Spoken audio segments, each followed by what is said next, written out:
सुनने वाले सभी साथियों को सादर नमस्कार। स्वागत है आप सभी का श्रुति लोक के एक नए अंक में। साथियों, आज की हमारी कहानी महाभारत की लड़ाई में बिना युद्ध किए हुए संपूर्ण युद्ध में उपस्थित पात्र बर्बरीक के खाटू श्याम बन जाने की कहानी है। कहीं मत जाइए, चैनल को सब्सक्राइब कर लीजिए, कहानी बड़ी ही रोचक है।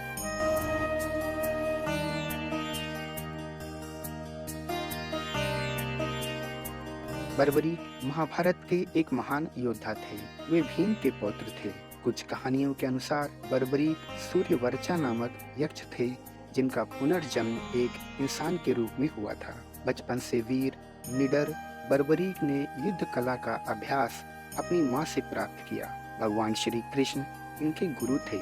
गुरु के निर्देशानुसार माँ आदिशक्ति की तपस्या से तीनों लोकों पर विजय दिलाने वाले धनुष और महादेव शिव से 3 अमोघ बाण प्राप्त करने के कारण बर्बरीक को 3 बाणधारी भी कहा जाता है। महाभारत युद्ध के तैयारियों की सूचना जब बर्बरीक को प्राप्त हुई तो उन्होंने अपनी माँ से इस महान युद्ध में शामिल होने की अनुमति मांगी। माँ के अनुरोध पर बर्बरीक ने अपनी माँ को वचन दिया कि वे युद्ध में उस ओर से भाग लेगा जिस ओर की सेना युद्ध हार रही होगी। माँ को दिए इस वचन के साथ अपने नीले घोड़े पर सवार बर्बरीक कुरुक्षेत्र की ओर जा ही रहे थे कि मार्ग में एक ब्राह्मण साधु ने बर्बरीक को रोककर उनके युद्ध क्षेत्र जाने का प्रयोजन पूछा।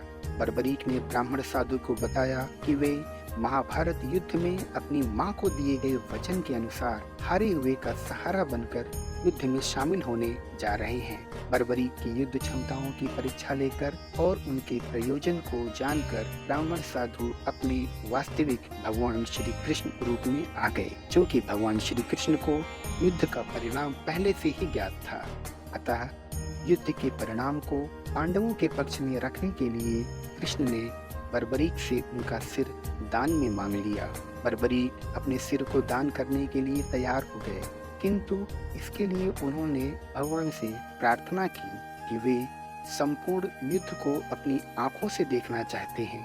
भगवान श्री कृष्ण ने उनकी यह बात स्वीकार कर ली और उन्हें वरदान दिया कि कलयुग में उनकी पूजा उनके नाम श्याम से की जाएगी और इस युग में वे हारे हुए लोगों का सहारा बनेंगे। फाल्गुन मास की द्वादशी को बर्बरीक अपना सिर दान कर दिए। उनका सिर युद्ध भूमि के समीप एक पहाड़ी पर स्थापित किया गया, जहां से बर्बरीक ने संपूर्ण युद्ध को अपनी आंखों से देखा। युद्ध समाप्ति के पश्चात बर्बरीक के धड़ को हरियाणा के हिसार जिले के एक छोटे से गांव शहड़वा में रखा गया। यहां आज भी बर्बरीक के धड़ की पूजा अर्चना की जाती है। बर्बरीक के सिर को राजस्थान के सीकर जिले के खाटू नगर नामक स्थान पर रखा गया। यहाँ करीब 1000 साल पुराना एक मंदिर है, जिसका पुनर्निर्माण 1720 में अभय सिंह जी द्वारा करवाया गया। इस प्रकार खाटू नामक स्थान पर स्थापित होने और श्याम नाम से पुकारे जाने के कारण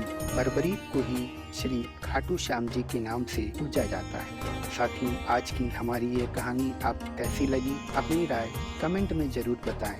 वीडियो को लाइक शेयर कर चैनल को सब्सक्राइब कर लीजिए। मिलते हैं अगली एक और रोचक कहानी के साथ।